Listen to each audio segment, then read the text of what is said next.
Hæ, Guðrún Bergmann hér. Ég er mætt með nýja gest. Í dag er það hún Greta Ósk Óskarsdóttir og hún hefur orðið nokkurs konar sérfræðingur í ráðum við myglu. Það er að segja bæði í húsum og eins hérna í líkama fólks. Þannig að velkomin Greta.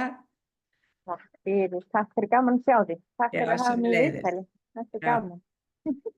Og sko, þú hefur í rauninni af reynslu orðið aflaðir allra þessar þekkingar, er það ekki? Jú, ég hef verið bæjarráðgjafi í 15 ár, Já, bæði í heilsúsinu og hérna hjá Mamma er best og ég er bókmenntafræðingur að mennt, þannig að ég er auðvelt með að lesa mikið enskum texta hratt. Þannig að ég hef alltaf grúskað í rannsóknum ef ég á áhuga á einhverju. En svo var ég með svo langveikt barn, hún er núna 11 ára, að hún var það veik að hún var komin með bara í umönnunum flokk. Hún var svefnlaus, hún með bakflæði, hún var með fæðuóþol, exem og alls konar kvilla. Þannig að ég náttúrulega var að reyna að finna lækningar handa barninu.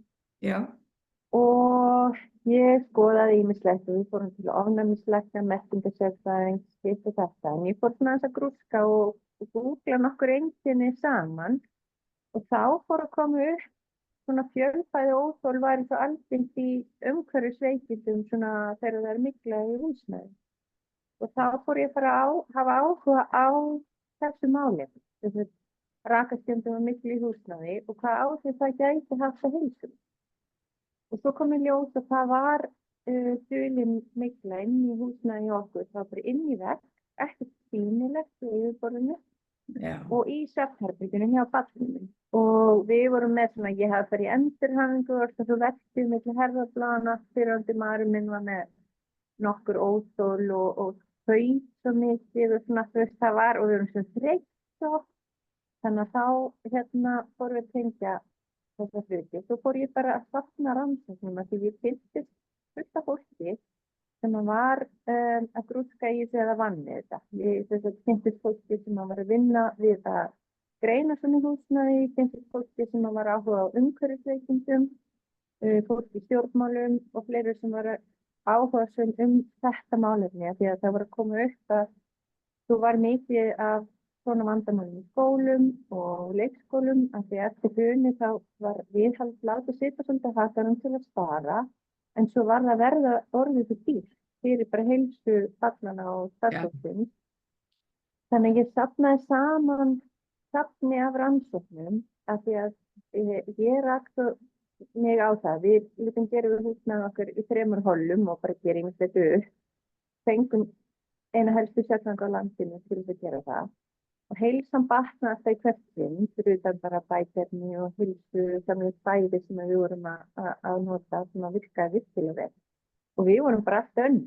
En svo fór ég að reka mig á það. Það var miklu vesen í leikskólum. Það var miklu vesen í skólum. Það var í þessum einkareknum skóla líka. Og þú veist, þetta var bara orðið bara næstu alls. Það var í skólum og leikskólum, þá var þetta vesen. Sem barnið mitt fór í. já. En var það ekki líka út af því að það var ekki nógu góð loftræsting? Jú, og sko, það er náttúrulega bara einn faktur út af fyrir því. Það var svo mikið, fólk þekkti ekki svo mikið hvernig þetta umgangast húsnæði heldur.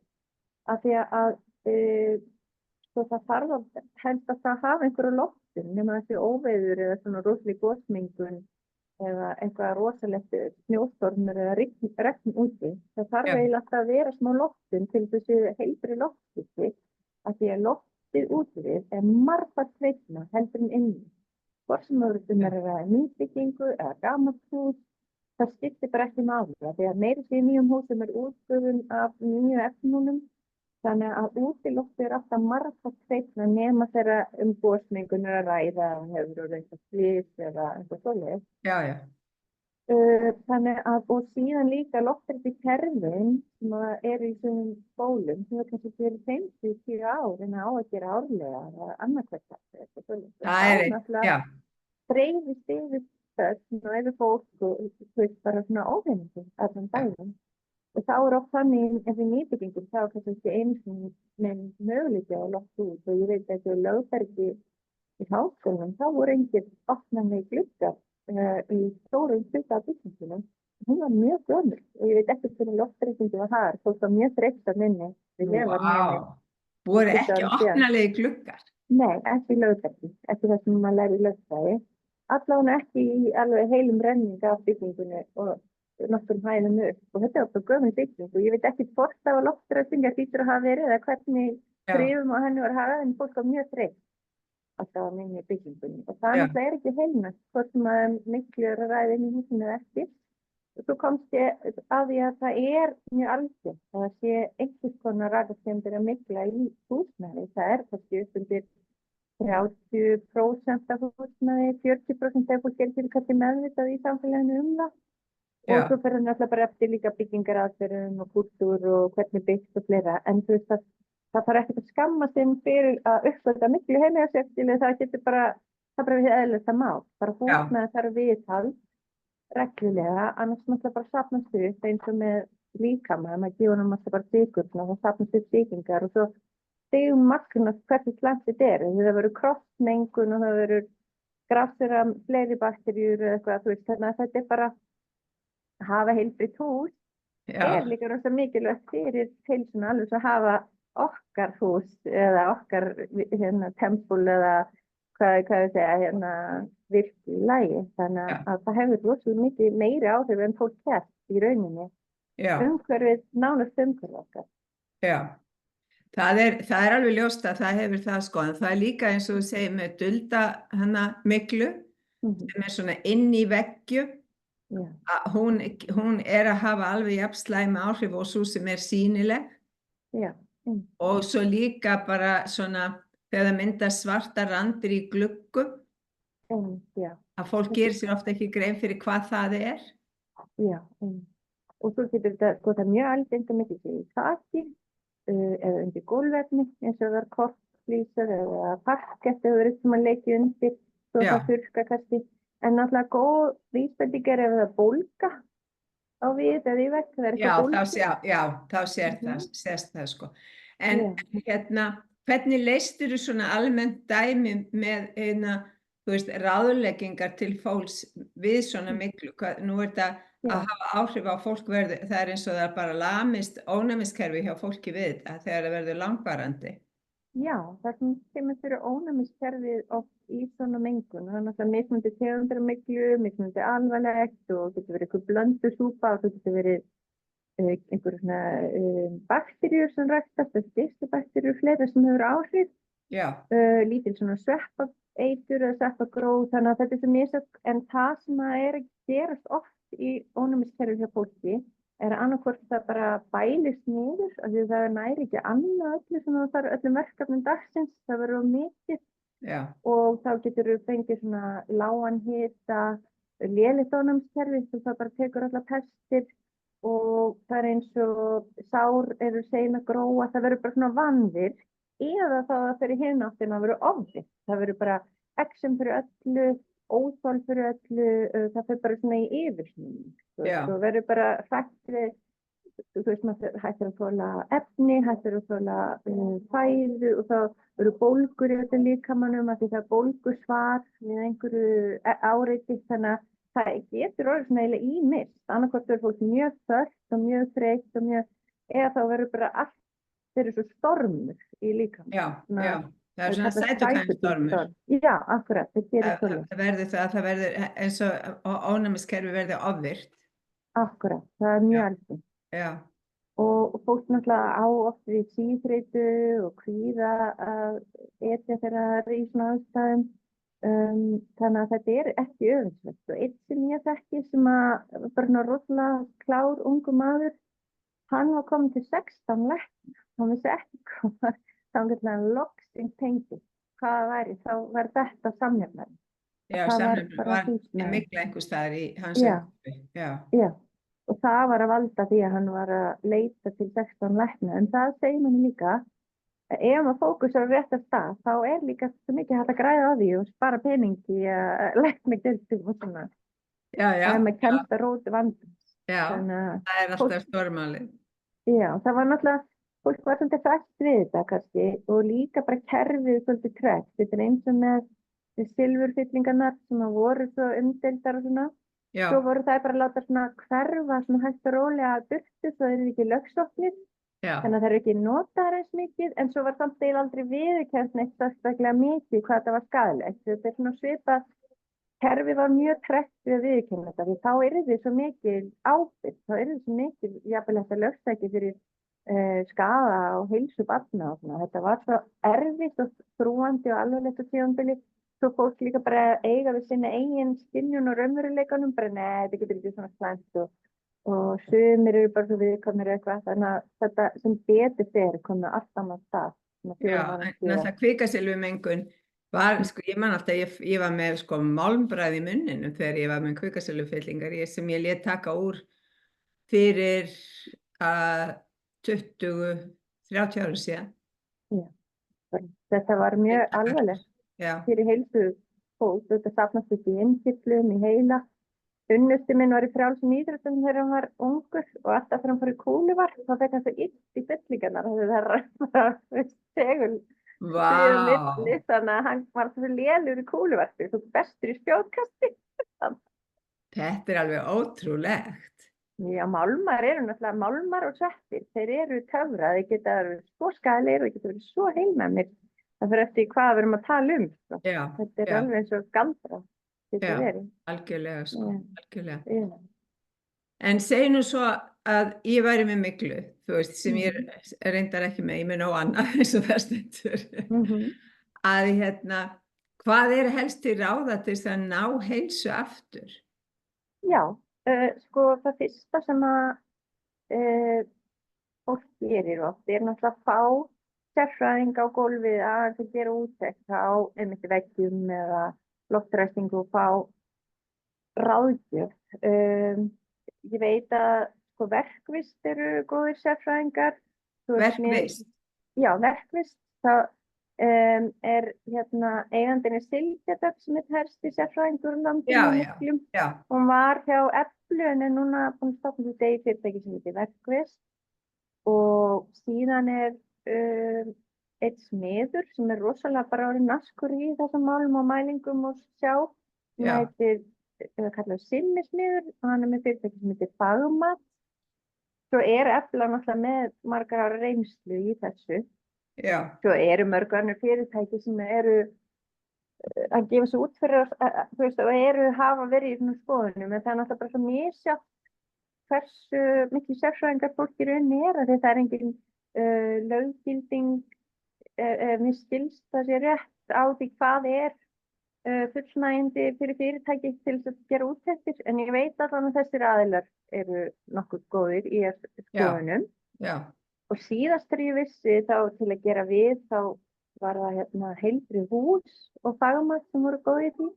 En það er hægt að fára svo mikið á góðum ráðum á hóp í Facebook sem heitir Þolendur rakastenda á myglu og þar eru mjög margir svona sem eru gamli jálkar og þau sem hafa reynslu þá hægt að fá ráð þar. Já. Og svo líka til samtök áhrif umhverfis og heilsu, SUM og það er síða þar og það eru ýmsar leiðbeiningar og upplýsingar hvað maður skyldi gera fyrst í fall. Já. Og svo þá náttúrulega reynir maður að fjarlægja þessa sýktu hluta. Þetta er bara svona eins og ef maður væri með drep eða maður væri með krabbamein. Þannig að reynir maður að fjarlægja þennan skaðvald eins og hægt er. Já. Og síðan bara að þrífa vel eins og þvotta vel og uppþvotta vel og passa að hafa alltaf loftun og gluggum. Alltaf smá hita á ofnum til þess að sé loftstreymi. Ef það er gluggalaust baðkar þá hafa virtu eftir 20 og bara hafa þessi lofti vel. Og síðan er til efni til að þrífa eftir viðgerð og þannig að það er gott að fá sérfræðinga í viðgerð þeir eiga verið í göllum, þeir eiga plasta vel eins og heilbrigð hús voru með svona vél sem með neikvæðan loftþrýsting sem stígur út loftið, setur í filter og setur það út, það húsgögn þurfa að fara út, það þarf að loka plasta, allir í galla og svo gert við og þeir taka sísta efnin mjög varlega út og svona, þannig að það er gott að fá einhvern sem er með vit og þetta er fyrirlega hlut. Ég þekki smið sem að fór að gera við baðherbergi þar sem að leit út þessu mikla undir og hann sagði þetta nú svolítið miklulegt og þau segir nei, við fengum skoðunarfyrirtæki þau segir þetta verður ekki mikla. Svo rífur hann aftur úr þessu og í sneitt að þetta að vinna og hann endaði upp á spítali í 3 daga með alla innkeypta bólna bara í svona lofti fyrir kerfið sitt, já, og bara með hjartsláttu út úr öllu valdi og ofundun og eitthvað, þá bara var þetta fyrir eitthvað skali mikla, örgulega fyrir gillislíkir eða eitthvað. Og var bara hárveikur að því að vinna við þetta. Þannig Af því hann var ekki með þá hlífðabúnaði eða? Nei, hann hefur örgulega ekkert verið með almennilega hlífðabúnað. Og líka því þau sögðu, við erum með vottor hérna frá fyrirtækjum, þetta sé ekki mikla og eitthvað svona. Og það alveg hægt að finna fúskara mjög auðvitlega sko, sem eru að mæla alls konar með einhverju skrýtna sting og spjöld og eitthvað, skiljuðu, þetta business, þannig að hérna, já, þannig að þetta þegar það er búið að gera við, segjum að það er búið að gera við og kannski gera sem fólk það sjálft, en þá er gott að hafa hlífðabúnað og ég mæla ekki sérstaklega með því, en sem er bara viljað spara og sem eru kannski laghendir sniðir. Að vera með grímur, vera með góða útloftun og einangra svæðina með svona plast og svona renningum. Já. En eftir á það er til efni eins og oxyvíð svona efni sem að eyðileggur og það drepur sig af mikluna. Já. Og því að spreyjað yfir áður en að vera að gera við. En svo það er svo mikilvægt eins og eitt sem ég þekki vera að gera þessu sjálfur, að spreyja sér fróði yfir áður að byrja að rasta henni, af því að ef hún fyrir panik mikla, hún sendur hún frá sér panikbróð til að reyna að láta sig lifa af. Sjálfsögðu, það er alltaf vel, allir reyna að lifa af. Allir reyna að lifa af, þannig að það er svo gott að hafa fróðina á þitt, áður en það er fjarlægur byggingasutinn, eða það sé verið skrúpa eða eitthvað svona. En alltaf það þýðir ekkert að skrúpa þegar maður sé mikla undir flísum eða mikla komin ofan í viðin í gluggum, þá þýðir ekkert að skrúpa yfirborðið nema bara takmarkað, nema bara tímabundið lausn og mála aðeins yfir því það var það fjarlæga, það var skiptum glugga eða skiptum flísar og pússa múrin undir og setja oxyvíri sett og svo er búið að pússa múrin undir á næstu flota aftur eða eitthvað litt.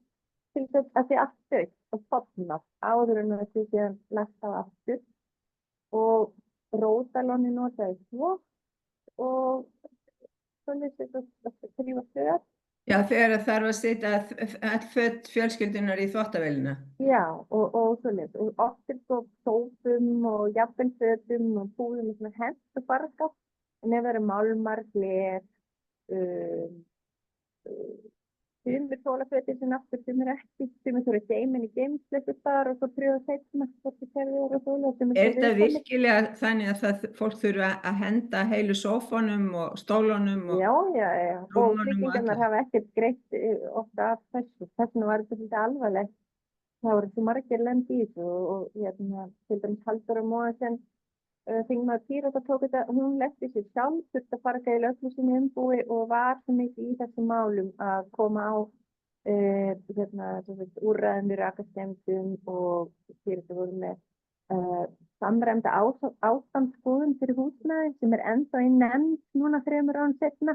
Ég vona að það fara að komast eitthvað á skrið af því það er til dæmis bara í Svíþjóð, það er bara alltaf einhver hlutlaus aðili sem gerir úttekt á einhverjum hlutum áður en að setja næsta og það vantar svo á Íslandi. Það vantar svona lágmarks, svona úttekt, bara lágmarks hlutir skoðaðir áður en að setja áfram. Nú er þetta bara þannig að ef þú kaupir hvert einu seknum þá situr hann bara eiginlega upp með það alfarið. Og það getur verið termítar, það getur verið mikla í öllu húsinu, það er bara svo sorry. Það er kannski hægt að sækja 20% af kaupverðinu í mesta lagi með margra mánaða barningi og lögfræði basli. Þannig að skoðunarskylda kaupanda er svo rík, það verður og oft er gott að setja bara fyrirvara að standi skoðun en svo mikið slagsmál íbúðina núna, þannig að fólk þorir oft ekki einu svona að standa. Það hefur verið það sko. Ég veit að sonur minn annar, hann býr í Bandaríkjunum og þegar hann keypti sér hús, þá er það bara í reglugerð þar það kemur ótengdur eða óvilhallur skoðunarmaður, tekur út allt húsið og þakið og allt saman og skoðar og gerir skýrslu til þess að segja sko, þetta þyrfti að gera innan 2 ára, þetta þyrfti að gera strax og þetta að þarna og þarna. Þannig að það var ekki hægt að ganga frá samningi eða neinu fyrir en þessi úttekt var búin að koma. Þetta vantar í rauninni alveg hér á landi. Já, þetta þyrfti að vera hérna og ég veit líka einmitt í Bandaríkjunum að þeir segja svona, ok, sætt þú í tryggingafélag gamla fyrir eiganda, þú veist að sætja allt sín réttindi til tryggingafélagsins, láta laga áður en þú selja til næsta. Þú veist, eftir að þessi skoðunaraðili kemur, þá búið að laga kannski allt þakið áður en hinn tekur við því. Þú veist, af því að það var kannski eitthvað sem að laga í ykkur lögn og þá er það þannig. En á Íslandi það þannig að sko, það bara bætt af tryggingafélögunum ef það eru lagnir sem að springa eða leka eða eitthvað gefur sig að flæðir upp úr. En ekki ef það er veður og vindur sem kemur inn eða lekið utanfrá eða lekið sem kemur úr grasinu og þau ekki drenan og fyrir kjallarann, það er ekki bætt. Þannig að en svo sko með þrifin, þá líka bara svona heima í spray að hafa vatn, edik og tea tree olíu. Eins og við erum til dæmis með eina mjög góða frá Dr. McCullough, og svo líka mér fyrir salsöld rosalega góð, hún svona eiturefna laus, rosalega góð þrifasápa, mér gott að setja svona út í vatn. Og þá hægt að hafa jafnvel tea tree líka eða edik og þú veist svo bara þrífa yfir öll yfirborð, þrífa yfir veggina, þrífa yfir gólfin, þrífa allt þar, þá þú veist, þá að drepa gróu og svoleiðis og þá á maður að ná svona mestur svona einhverju safla og mengun sem hafi verið áður.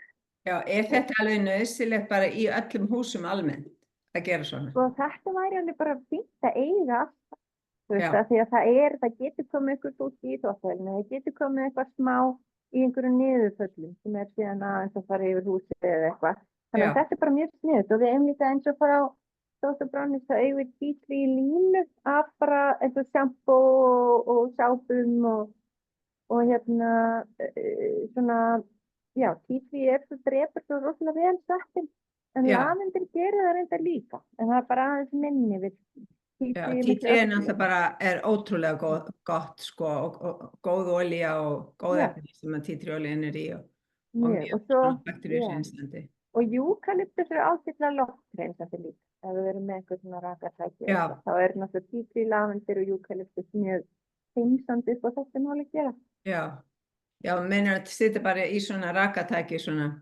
Já, og eins og ég með uppþvottavélni, ég set alltaf glansvökk og eftir á sem lyktarlaust, en set svo bara eukalyptus, kernolíu eða tea tree eða eitthvað. Og þegar ég opna uppþvottavélin opnast, þá ég bara svona ok. Það drepur náttúrulega bakteríur með og sumir að setja svo sítrónu hýði. Þegar við búin að kreista sítrónu eitthvað, setja bara hálft hýði hérna onni og þá kemur bara svona sítrónu í svona, svona vistvæn notkun á áfengi. Sem bara mjög flott, Þannig að þeir sítrónu náttúrulega drepur rosalega öflugt bakteríur og þetta. En ekki mikilvægt að þrífa reglulega þvottavélar og uppþvottavélar? Jú, ég myndi segja það. Sko, það að tæma sigtin og svo ágætt að setja sko, eins og ég hef sett uppþvottatöflu án ilmefna bara í tromluna og keyra suðuvél og svo finnst mér ágætt líka bara að nota og bara þrífa sigtin í uppþvottavélinni og láta þetta renna vel. En sko mér finnst ekki gott að hafa svona mikið kemískum efnum og fólk sem lendir mikil og mjög viðkvæmt fyrir svona hörðum efnum. Þannig að mér finnst sko salsöld svo góð, en hún getur breytt svolítið mikið í svona vélum. Þannig að ég svolítið að nota hana líka bara til að þrífa tækin sjálf með sem skilar og svo hreinu. En hægt að blanda henni eitthvað eða freyðir hún á mikið? Já, hún bara sápuþykkni í rauninni, þannig að hún á alltaf að vera blönduð. En sko hún náttúrulega notuð í allt í húsnæði nema kannski uppþvottavél, ég nota hana svolítið í þvottin, það bara passa oft kannski ekki. En eins og með uppþvottavél og svoleiðis, það bara einmitt að hafa svona tea tree dropa með spólunum með slægið og hafa einhverja sápur sem ekki með svona hræðilega hættulegum efnum, það bara mjög gott. Og maður getur sett bara matasóda og í þvottahólfið og og síðan einhver ilmkjarnolíu títri eftir á í skóli þá ertu strax komin með bara miklu betra en ef þú sérð einhverju svona skán eins og svona rauða svarta þá náttúrulega bara þrífa það strax af því þá er það náttúrulega bara bakteríur og sveppir líklega á axl. Já, já, já. Já, en svona, já. Og svo, já, þannig að fólk svona kannski lætur tjekka á húsnæðinu sínu og gera við það sem það er að gera. Það gæti verið skóli að vinna sem er vandamál, þá þarf náttúrulega bara tilkynna það, setja inn einkenni hvað maður grunar að sé eða eitthvað. Og síðan kannski fá að vinna í fjarvinnu með maður að jafna sig eða eitthvað svoleiðis eða bara reyna að finna einhverju lausnir. Með börn þá stundum hægt að vera einhverju öðru rými eða vera eitthvað sérstakt herbergi sem er virkilega að hrekkja barnið eða eitthvað svoleiðis. Þannig að reyna að forðast þessa mengun sem mest, það er númer 1, 2 og 3. Svo þegar það er komið, þá getur tekið smá tíma með bataferðum og það bara vera svolítið þolinmóður og ekki búist að gera allt helst í gær og á einum degi. Þetta tekur smá tíma. Af því þetta finnst alveg ótrúlegt með þess að hvað líkamannir okkar geta þola svona langvarandi mengun stundum lengi, en þá geta safnast upp vandamál. Já, en það er náttúrulega út af því að það er ekkert kannski í umhverfinu sem segir þér eitthvað sé að. Ef Nei, þetta akkurat. er hulin mygla eða eitthvað þess að það, þannig að þá heldur fólk bara áfram í, ég er bara svo þreytt, ég veit ekki hvað ég er svona þreytt eða eitthvað, þú veist, þau er bara búin að vinna mikið og eitthvað. Þannig að fólk er sko, það er líka að útskýra það sem er að gerast út frá einhverju en ekki með eitthvað konkrétt eins og að það sé getur verið mygla nema þú sért búin að uppgötva hana og ég veit að til dæmis, ég veit af einu tilviki þar sem var mygla inn í vegg og það var búið að leita og það var orðin svo mikil veikindi á heimilinu en hún fannst ekki fyrir en bara seint og síðir sko. Og þá var svona sprunga að utan sem hafði lekið inn í vegginn og svo myndaðist mygla. Þannig að við erum ofta að tala þarna í sambandi við mygluna dálítið dulinn óvin, þó við getum vissulega passað eins og í kringum sturtur og annað þess aftar að það myndist ekki mygla þar. Já, við erum ofta að horfa þangað en svo kannski er það óvæntum stað. Já. Einu sem við hjá mömmu myndaðist með þess að lagnir og þaki kom bak úr fataskapinu og byrjaði bara að vera svart í bakinu á fataskapinu.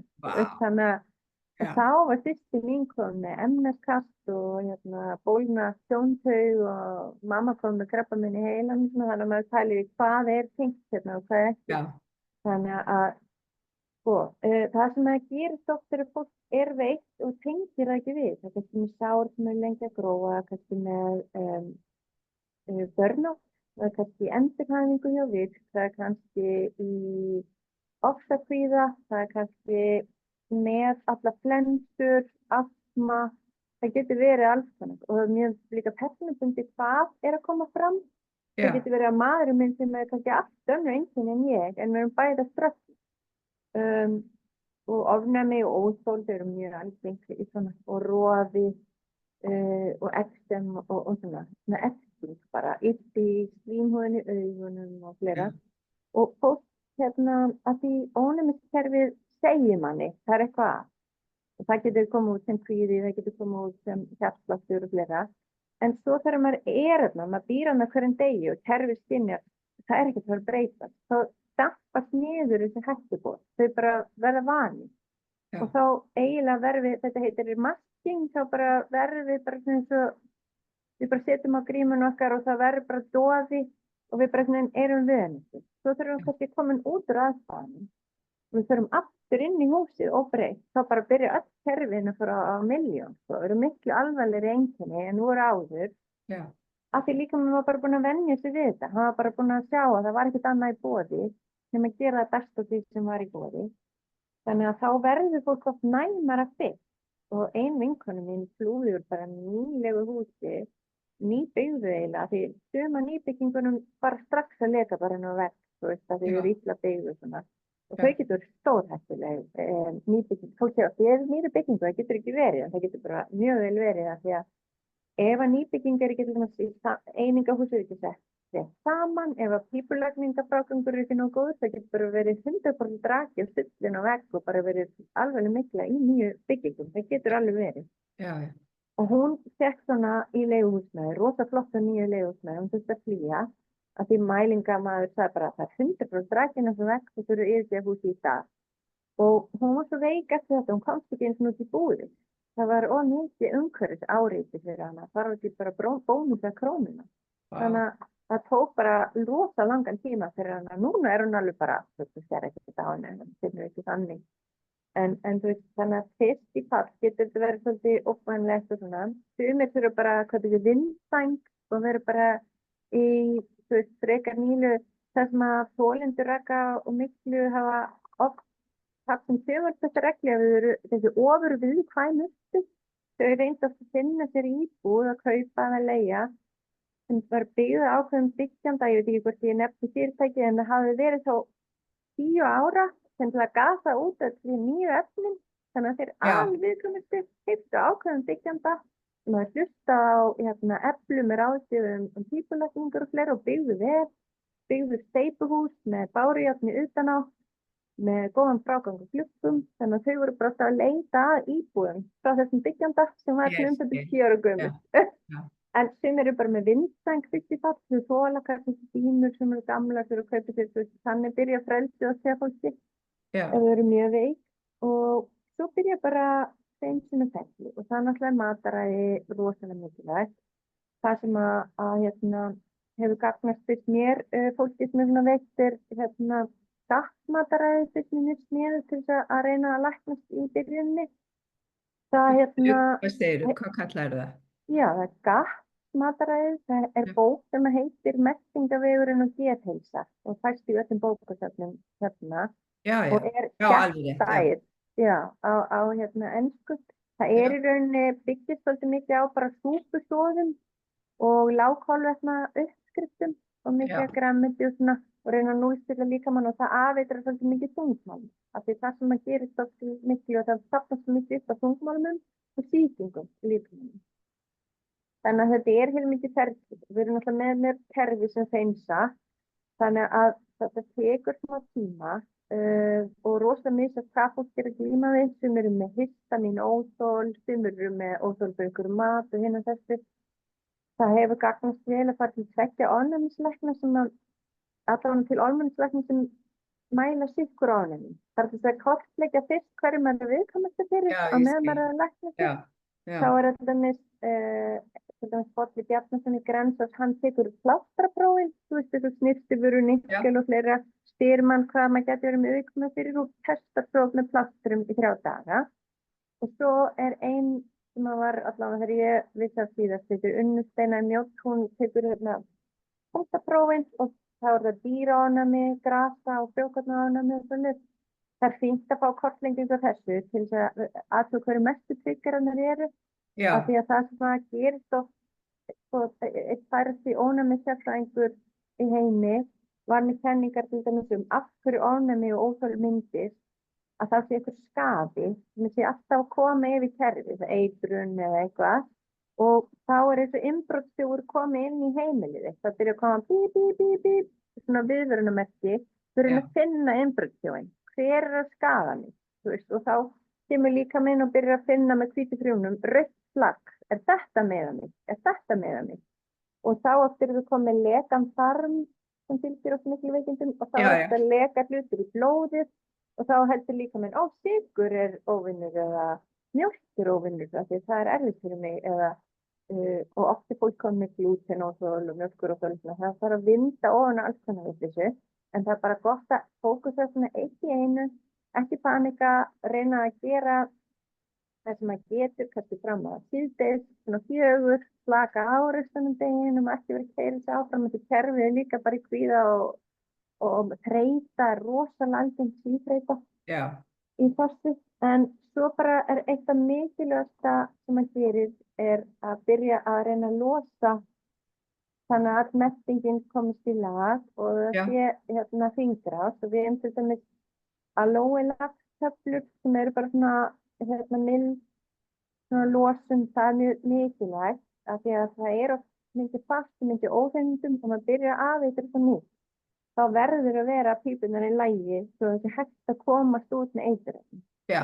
Það er eiginlega númer 1, 2 og 3 og síðan sko, fólk kannski tekur nokkra hluti í einu og sér hvernig þeim líður og eitthvað. Þannig að það er svo margir hluti sem það er að vinna með. En Já. svo þarf að fara að byggja upp góðu gerlan aftur. Þetta er einu öflugasta góðgerlablanda sem ég kynnt, sem er frá Dr. Mercola. Já. Og þessi frá Women er með einum auka gerli. Það er til þessi bláa sem er bara hefðbundablandan. En auka gerlin hérna er mikið töfra. Ég gef líka köllum og börnum. Já, ég skil, Af því þessi hérna, auka gerist, hann hefur læknað hjartnedónum hjá börnum og fleira. Þannig að hann er bara svo flottur. Þannig að ég mæli með Mercola blöndunum til að byrja með bara að byggja upp góðu flórun aftur. Því góða flóran étur upp sveppina og vondu bakteríurnar og vinnur aðeins á sníkudýrum og svona sem hafa kannski verið safnast upp. Einmitt. Og svo er fólk oft sko sem hafa rosa viðkvæmt að lendi kannski miklu og er bara alveg niður sín eftir á svona og fær svona kast, þá eru þau oft með svona kort bara fyrst í fatt bara til þess að hreinsa út. Já, til að hreinsa út og draga saman eiturefnin. Draga í sig eiturefnin og líka þegar maður kemst úr aðstæðanum þá byrja vefjirnir að losa sig við hluti og það fer í meltinguna líka. Þá er gott að skúra þetta út en þetta skúra líka út vítamín og fleira, þannig að maður er ekki alltaf að taka hvort, bara svona í hreinsunarferli eða maður er rosalega ónýtur eftir áraðu fyrir aftur mengun. Já. Og líka þá er svo gott að hafa eitthvað sko losandi, af því þetta getur teft líka meltinguna, þá verður eiginlega að vera þessar losandi töflur. Við eigum sko þessa aloe lax sem með aloe vera og fenugreek eða eitthvað svona mjög mild losun sem er grænandi í leiðinni. Já. En svo erum við líka með sko, þessi sem eru komnir kannski aðeins áleiðis í hreinsun, það eru líka með meltingarhreinsunar kyskin. Já, þau eru alveg frábær, ég raðlaði þau mikið á hreint mataræði námskeiðunum mínu. Alveg rétt og það er rosa, sko, þau innihalda kolin líka og bentonítleif sem er líka dreifur í þau og það er sigurskúfur, regnálmsbökkur sem er græðir til meltingafærin sem ekki veitir af eftir svona mengun. Það er fennel, fenugreek, pipamint og eukalyptus og þetta vinnur það líka á sýkingum og sníkudýrum og svona. Þannig að fólk er ofta viðkvæmt fyrst en þegar það er tilbúið í þetta þengum þá er mjög gott að taka svona smá svona streppi aðeins að taka þetta annars slæði líka. Einmitt. Ég mæli líka með magnesium fyrir alla, hvort sem það er ekki miklu eða ekki á kvöldin að taka magnesium. Því magnesium gerir, og þú náttúrulega örugglega í öllum prógrammunum þínum að það getur. Jú, alltaf magnesium. Þetta er bara kjölfestu atriði og þetta gerir svona 300 pluss góða hluti fyrir líkamann og kannski svona 100 viðbót sem hafa ekki verið rannsakaðir líka. Já. Og þetta til dæmis losar ekki, en það er hægt að eigum losandi magnesium, það er aðeins annað. Já. En þetta er eina magnesium með F3 sem kemst inn fyrir heilahimnuna og það getur unnið með taugar, fókus, geðið og svona líka. Það er mjög mikilvægt, F3 er mjög mikilvægt, já. Mjög mikilvægt. Fyrir heilastarfsemina. Þetta er alveg rosa öflugt magnesium, allir sem ég kynst, sko minn fyrirverandi, pabbi minn, unnusti minn í því og það eiga alltaf allir þetta, þeir byrja, það er lífið ómögulegt að þetta er ekki til að koma. Það er ekki til, já. Já, og ég man sko þegar ég var að díla við miklu veikindi og þá var ég orðin til viðkvæm fyrir miklu og fjökk á sexan. Ef ég tók 2, það má taka svona 1-3 af þessu á kvöldin. Ef ég tók 2 þá er húðin mín alltaf miklu betra á morgun. Það var bara eins og ég hafði farið í göngutúr í klukkutíma. Það er alveg útlægt. Já, en frábært. Já, þannig að þetta vinnur bara eitthvað heilandi og svo mitt. Þannig að það er alltaf gott að vera með það. Já. Svo náttúrulega þegar að það er komið svona mikið mengun þá fylgir oft þessu þungmálma álag á líkamannum og það gerir það verkum að það er meira kandida og meira af sníkudýrum af því líkaminn, hann er svo klár, hann þolir ekki þungmálma í heilan og í skjaldkirtilinn og heiladingulinn og kirtlan og svona þannig að hann leyfir frekar sníkudýrum eða kandida grafsir og taka í sig þungmálmana því þau binda þungmálma 20 meira en frumunar okkar. Þannig að það jafnvel frekar og þú veist, auðvitað vill að fá góðgerla eins og þú veist, en það frekar heldur en að skaða líffærin okkar. Já, Þannig hann að, er með náttúrulega stórt varnarkerfi, já, beitir því akkurat, óspart, já. já. Og sko það er náttúrulega betra að því góðgerð að taka lífstíðsins. Þannig að þeir eru náttúrulega að betra hafa aðeins meira þeim heldur en einhverju óværu. Já, En líka mann er bara ok, en ef að það er eina í boði til að binda þetta, þá verð ég bara að gera það. En til að losna við þungmálmana, þá er það svo mikilvægt að fá góðu fiturnar og líka til að minnka bólgu.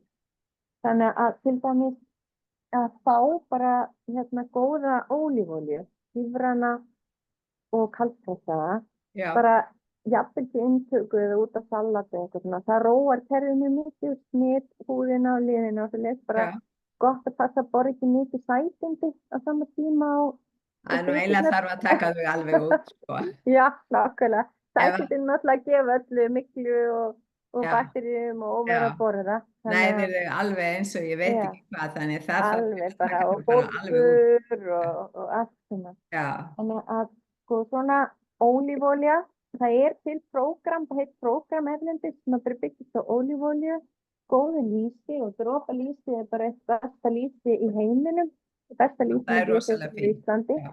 Já, það var heilu hópar sem að voru svona heilsu boltar sem að voru með þetta afeitrunarprógram og þau vildi fá topp 5 lýsin á skrá og vildi hafa dropa með, en þau voru eitthvað að spyrja vinnsluhættina og þá var það einn svör frá Bólingavík að þeir bara, við nennum ekki, við höfum þetta bara ekki topp 5, af því að þeir eru svo lengi að svara með framleiðsluhættina, en ég veit að þetta eru gamla mátan kaldpressa og er bara besta lýsi sem við getum fengið og það er mikið munur á því hvernig vinnsluhættinir eru með hefðbundalýsi, Já, af því að þegar olía er hituð og svona miklu hita eins og gert hefðbundin framleiðslunni út í búð, þessum fæst út í búð, flestum búðum, þá eðlisvittist olía og vinnur aftur öðru sem það þarf að bæta Algjörlega, aftur við A og algjörlega. D-vitamin og svona. Já. Þannig að þetta vinnur með líkamann rosalega vel til að afeitra líka og svo Já. góðgerlanir líka. Þannig að Já. þessir oljur og góðgerlanir nára svo mikið af þungmálmum út. Við erum líka með svona metal detox dropa sem já, eru já, kóríander og klórella já, og það er svo, ég man ekki hvort gerir hvað, en annað af því tekur úr vefjunum þungmálmana og Já. hitnar þeim út niður meltinguna. Ég man bara ekki hvort og hvað. já, ok. Þannig að það var kóríander og klórella. En Já. þetta er sko, fólk ger sér ekki grein fyrir hvað það getur verið mikið af þungmálmum í líkamanum þeirra. Já. Eða bara hvað situr mikið í líkamanum það, bara ég er bara alltaf með góðar hægðir og eitthvað og hvað, þú veist. Já, en ég Lyf og meina, allt já, líka, sko. það eru samt rosalega margir textur í dag og við vita ekki og halda þessu með góðar hægðir. Af því að það er oft framhjáflug. Það er oft svona Já, textir fastar og Já. það bara rennur framhjá.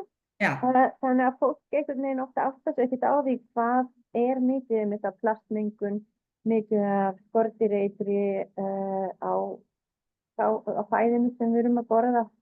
Það getur verið mygla í korni, það getur verið, síðan bara er verið að búa til svona 209 eða 300 efni á ári og svo verið að spúa út í umhverfi. Þannig að þetta er bara við erum í bara nútímalífi. rosalegum Já. eiturpotti á mörgu leyti, sko. Ég var að mynda, Já, því að í einni bókinni minni, Hreinn lífstíll, held ég að hún hafi heitið svo, að þá var ég að skrifa sko glýfosat sem Já. er í Roundup og það er svo mikið notað í alla ræktun, til dæmis í Bandaríkjunum og í Ameríku og jafnvel í Suður-Ameríku líka. Og glýfosat er sko, það eyðileggur örverur í jarðveginum Já. sem er í rauninni nauðsynlegar að komast inn í líkama okkar til þess að meltingin okkar sé góð. Plús að glýfosat gerir náttúrulega skadar smáþarmana hjá okkur, slímhúðina í smáþarmum og ristli, þannig að við erum búin að vera útsett fyrir alveg rosalega mikið eiturefnum og ég segi alltaf sko að eiturefna svona framleiðslan, hún hófst í kjölfar seinni heimsstyrjaldarinnar vegna þess að í seinni heimsstyrjaldinni það var búið til svo mikið af alls konar svona eiturefnum, meðal annars meðan verið var í Kyrrahafshernaðinum, vegna þess að það dóu sko fleiri bandarískir hermenn úr hitabeltis sjúkdómum Já. heldur en hernaði. Þeir urðu bara veikir í umhverfinu sem þeir voru allt í einu settir í og þá var verið að búa til alls konar eiturefni til að eitra allt og eitra þannig að það myndi ekki hafa þau áhrif á fólk sérst úr öðrum menningarheimi og svo náttúrulega heldur þetta bara áfram þessi eiturefnaframleiðsla í framhaldi af þessu þannig svona upp úr, ég held að svona við sem vorum börn fyrir 1960 sko hafi verið að fá svona sæmilegan grunn en eftir það þetta bara orðið smitað meira og minna í alla fæðun okkar. Maður sér það líka á heilsufari bara almennt, það er líka bara yngra fólk að eiga við þessi rosalega flókna og erfiða sjúkdóma. Já. Og áður, þú veist, þá tók maður bara gulrætur úr jarðveginu og fekk með því góðgerla og magnísium og svona. Nú jarðvegur notar aftur minna magnísium, minna af steinefnum í honum. Það notað ýmsir hlutir til að drepa niður bakteríurnar. Þau sá bara á COVID-tímanum tímverið tóku bara heilu frukka för mig og bara spreyja spritti yfir alla náttúruna. Maður bara, þetta svo gull. Það eyðileggja gullið sem í náttúrunni. Algjörlega. Sem að hjálpa okkur að verja okkur fyrir sjúkdómum einmitt. Þannig að þetta bara bilun. Fyrir utan alla mengununa sem plasthandskar og grímur og eitthvað svona. Þetta bara svo rosalega, maður alltaf að vega og meta sko skaðsemi aðgerða miðað við hvað maður á að græða á þeim. Og glýfósatið, það alveg bara, sko, það svo mikið notað í Bandaríkjunum og það ennþá fæst rámbut bara í Blómavald sem við höfum verið að hnýta í það mjög lengi fyrir og sumir Íslendingar alveg á fullu með það en þannig fleiri og fleiri að komast með þessi umhverfisstofnun var að gefa tilmæli að nota þetta mikið í eitur og garðana bara í síðustu sumar þannig að það komið framfærið.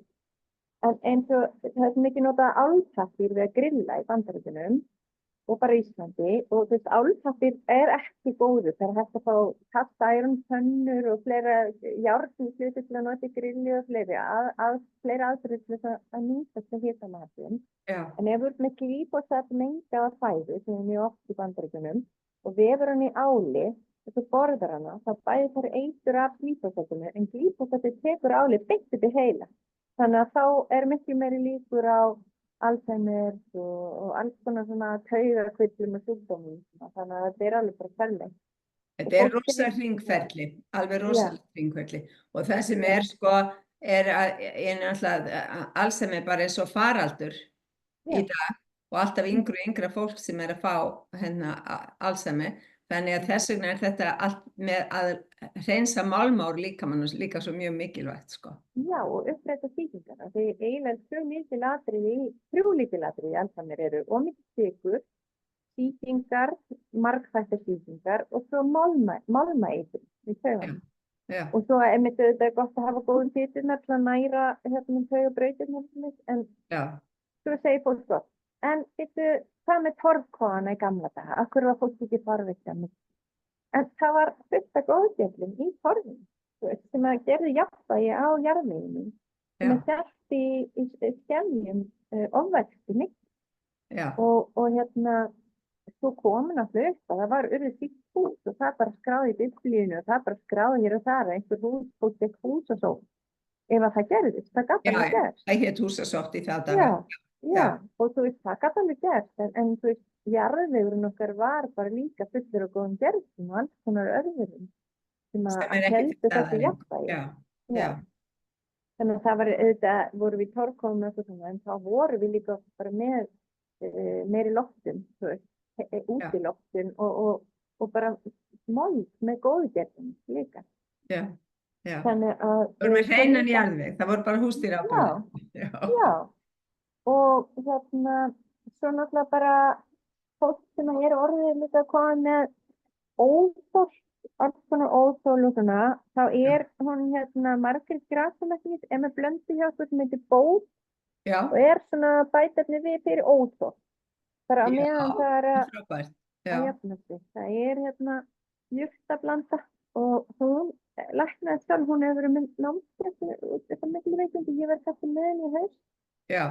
Það eitthvað regnalmur og fleira sem svona fræðandi fyrir meltingaveginn og að draga út þessum óþols einkennum. Svo á ég vinkonu sem læknir sem var að lækna mikið fólk sem var mikilvægt. Hún bara alveg, þú veist, rosaleg, hún var í þyrlum hér og þar og alveg bara svaka hasarlæknir og mjög vel metin. Já, En hún ákvað að vera ekki að taka einn í einu, þetta tekur til langa tíma og þetta er svo mikið af fólki. já, Þannig að hún er meiri námskeiðshöldum og svona í dag og velur mjög vel hvað hún gerir við tíma sinna því hún var bara, þetta er svo mikið af fólki og þetta er svo mikil handavinna, þannig að hún vildi frekar vinna í að mesta fólk og svona. En já, hún var alltaf leiða fólk og komið úr aðstæðum, þá gaf hún í natt sem er rosalega hreinsandi já, andóttun og mjólkurfistillinn alltaf hreinsa lifrina líka. já, Þannig að þetta til dæmis þegar fólk treystir sig til að fara aðeins að hreinsa, þá er þetta mjög gott og líka bara fyrir fólk sem er með eitthvað vesen með lifrina og svona. Og Já. nakk er bara eitt af mest svona andóttandi og hreinsandi sem hægt er að finna já, fyrir líkamann. ég veit, það er mjög öflugt, já. Já, þannig að þetta til dæmis er mjög gott að hafa í galleríunni einhver staðar á leiðinni í bakaferlinu. Já, í ferli. En sko ég held Já. að fólk þurfa að gera sig grein fyrir að þetta er alveg ferli og þetta, og maður Já. þarf að hafa úttalt, það þýðir ekkert að gefast upp 1, 2 og 3 og mitt Mhm. þetta er alltaf í hug að það er sama, konan sem kom og talaði við mig einu sinni þegar ég var með kynningu í heilsuhúsinu, í Kringlunni og hún var sko með einhvern fótapyrring og hún sagði sko bara, ég sé búin að fá lyf hjá lækni og ég segi svona, og þau virkuðu ekki neitt og ég segi svona, og hvað tókstu þau lengi? Nei, ég tók það 1 dag, það kom ekkert út úr því. Ég man alltaf eftir sko, hvað Hallgrímur, Magnússon heitinn sagði, hann sagði alltaf sko, við verðum að gefa líkamannum 3 mánuði minnst, Já. 90 daga til þess að ná að vinda ofan af sér og byrja í rauninni, af því hann þarf fyrst að hreinsa sig og svo þarf hann að byrja að gera við Já. og svo að byggja upp sko. Algjörlega. Þannig að Já. þetta er svona, já, Þetta ferli. þannig að óþolinmæðin er ekki eitt af því sem að við getum sett inn í þessa jöfnu. Nei, þetta er svolítið eins og að leggja í banka eða fjárfesta. Það verður bara að byrja að setja og svo rækta maður og uppsker eftir einhverju mánuði og þá er líka uppskeran góð. Já, já, Og með svona mikluveikindi maður eftir að klessa á vekk yfirleitt mörgu sinnum. En það er allt í lagi, það er bara að halda áfram pröfa áfram. Sumir verða rosalega viðkvæmir fyrir efnum, eins og sterkum þvottarefnum, sterkum ilmkjarnaoljum, jafnvel þó að séu náttúrulegar. já, Þeir sem eru í því, við eigum alveg heila línu af svona ilmóljulausum og hreinum sápuvörum og flyklum og svoleiðis. Þetta er raksápa, hér er svona græðismynd sem er með býflugnavaxi og Er þetta frá Bronners? Þetta er Dr. Bronner. Já, Og ég nota þetta nú bara allt eiginlega, sko. Bara allan líkamann, bara hvað sem er, og þetta er varasalvar, þetta er sjampo og sápur fyrir allt heimilið. Þannig að það er hægt bara að græja þessi allan með Dr. Bronners ilmefnalausu. En já, svo er þetta að bæta í þær ilmkjarnaoljum seinna ef maður fer að fara svoleiðar eitthvað þá náttúrulega ilmkjarnaoljum til að byrja með. En sko, já, þetta er svo seint að því það er bara kókosolía, hampolía, avokadóolía og bara mjög fá efni og eins og þetta býflugnavaxi í smyslinu og varasalinu. já, Og þú veist, þessi sápa, hvort með stitti eða fljótandi sápa þykknis, það er bara, maður getur notað það allt á líkamannum og allt heimilið, þannig að nema uppáttuvelina. já. En það er sem sagt, það eru Já. til efni í rauninni sem er svona fyriraldefni og þegar þú segir við að það ert að tala um þar sem þú ert að starfa og þú ert hjá Mamma veit Já, best. mamma veit best. Já, Já, það er hægt að koma já. til okkar og það er líka hægt að hringja undan og aðsjóða hvernig ég er að vinna því ég vinn breytilega vinnutíma og það Já. er alltaf hægt að fá ráðgjöf hjá mér Já. og svo er á Margrét að fara að vera með einhver námskeið í haust fyrir hvernig maður geti lækna eða meðhöndla mikluveikindi eða eftir mikluveikindi. Og það getur verið, ég verið með henni, við höfum bara eftir að sjá hvernig það fer að hvort við komum skipuleggjum okkur, en ég er alltaf reglulega, þannig að það er bara fínt að hringja og það er alltaf hún dagtært upp á vegg þar sem við sjáum hver er að vinna hvenær Já. og þá er þetta fínt á mig bara. En er vinnutíma. líka hægt að senda þér tölvupóst? Já, það er hægt að senda mér tölvupóst, það er greta@mammaveitbest.is Já, eða greta.oskasteinn@gmail.com. Ef ég er í fríi þá er ég bara að svara Gmail-póstinum. Já, En þegar ég á vinnustíma þá svara ég vinnupóstinum líka. En þannig ef það eitthvað neyðartilvik til að senda persónulega póstin. Ef já, það fólur ekki við, þá stundum í frí í 2 vikur senn eða ég skil, já, já. En það til að. Þetta bara frábært. Þetta eru ótrúlega flottar upplýsingar og það greinlegt að þú búin að kynna þessi málefni alveg ofboðslega vel. Já, ég mikið áhuga á þessu, en maður hefur áhuga, þá verður fókusið eitthvað svo mikið. Ég öll í þörmónum og meldingunni og öllu því, og ég man alltaf eftir því að ég hitti mann sem ég þekkti ekki neitt og hann sagði, já, vinur minn, hann kom til þín, hann sagði að þú væri besti þarmasérfræðingur landsins. Já, hann lærði heilmikið hjá þér og það ekki búið að vera meldingavandamál hjá hann síðan, sko.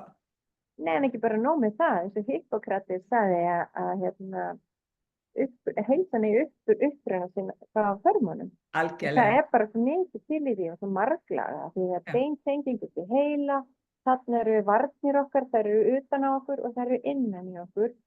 Og þarna, þetta bara, allt þessuna heitir þessi bók, meltingavegurinn og geðheilsa, af því það bara undir staða fyrir geðheilsuna að þetta sé í lagi líka. Saman þeir, algjörlega. Ég bara þakka fyrir alveg frábært og fræðandi viðtala, því þetta ótrúlega fræðandi, sérstaklega fyrir alla þá sem eru að takast á við miklu í sínum umhverfi eða sínum líkama. Og ég seti upplýsingar undir myndbandi þar sem að fólk getur þá fundið netfangið þitt og annað þess aftar og þið sem eru að hlusta ef þið eru ánægð með þetta efni vinsamlega smellið á like, það allavega vel þegið, ég myndi alveg elska það og ekki síður að þið ítið á subscribe og segi bara takk. Takk fyrir kjærlega, takk fyrir að hafa mig, þetta bara ánægilegt. Takk, já. Takk.